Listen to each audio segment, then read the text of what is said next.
Today, we're talking about real estate and the problem with real estate and using the 100-pound dog as our illustration.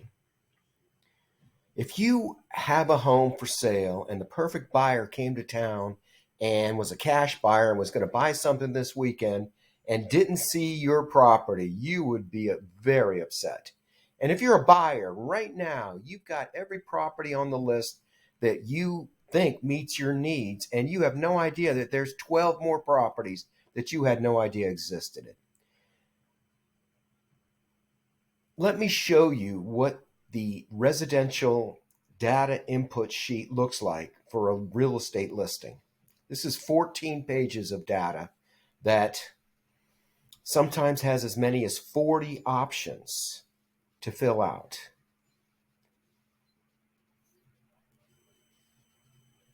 So where are the problems? How do we illustrate to you, my audience, and what does this have to do with a 100-pound dog? All right, so let's say you're coming to town and you're going to go shopping and you get on MLS, or you have someone get on MLS and you say, hey, I'm coming to town. I'm going shopping. Let's look at homes in Pasco County.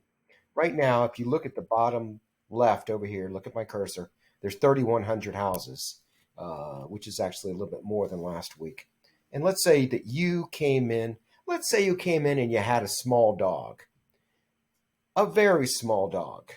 Let's say it's a 10-pound dog.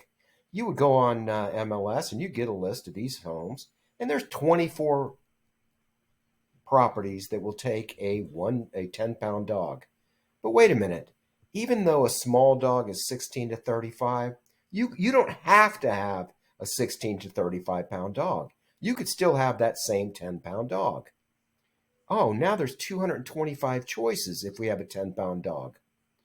And now there's 277 choices. And when we go up to a medium-sized dog.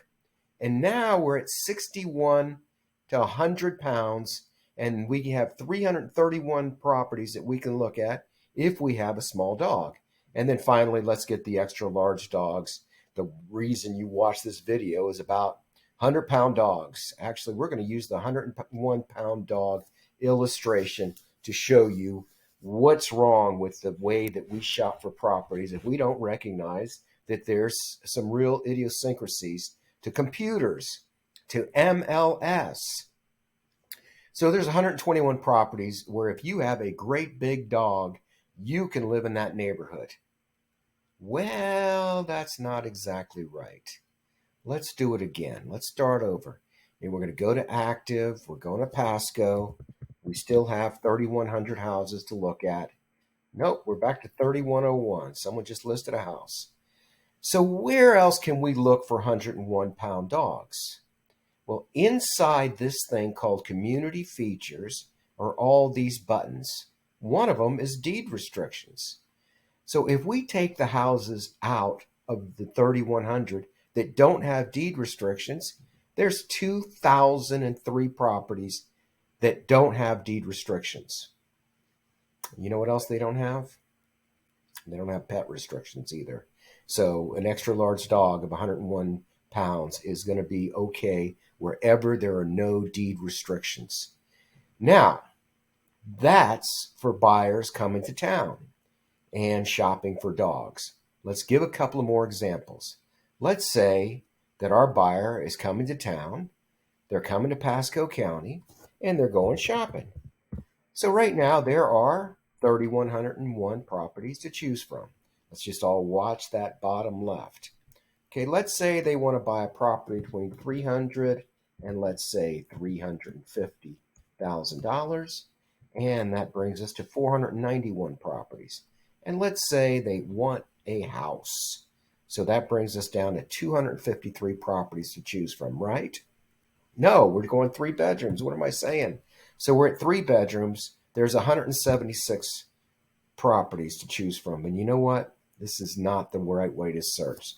The right way to search is to put a plus. Because if you're paying 300 to 350, you'd be happy to buy a 4. Right now we're at 208. But of that, we just got 30 new houses that weren't on our 3-bedroom list. And the 5-bedroom list, there's 2 properties. Interestingly, a little while ago, there were 3 properties. Now there's only 2 properties between $300,000 and $350,000 that you can buy in Pasco County. But if you had gone to 3 bedrooms, the 176, you put the plus in, and now all of a sudden you have 208 houses to choose from. Let's look at another example of how how you have to talk to MLS and know how to talk to MLS and know how to do a search. Let's say we're going to go search in Pasco County. Now, what I get a lot of people that want single family block homes.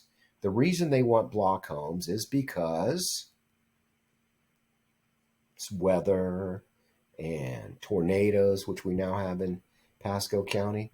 But let's say a realtor put up there, and under exterior construction, they put stucco.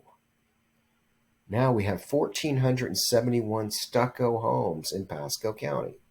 And why is that significant? Well, I cheated. I went and looked ahead. Look at this property right here on Howard. Howard shows that it's a stucco home. But people who are getting an email asking for information on block homes wouldn't know.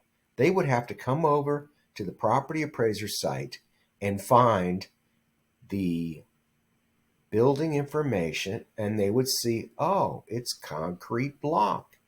That means that this particular home, which is a stucco home, is also a block home. And somehow or another, block is not on there. And the way most people search is by searching for block. And here's a whole bunch of other stuff that we could talk about that give a skewed perception of the home. And let's move down to my next slide. More why, what do you do? I'm Randy Jenkins. I created this content for the purpose of educating my list. This is the recent content that I put out and have videos on. And you can see my YouTube page here. You're probably watching this on Facebook, and you can see those same videos from this location. Hey, I'm Randy Jenkins. I appreciate the opportunity. Wish you the best. Have a great day. Bye.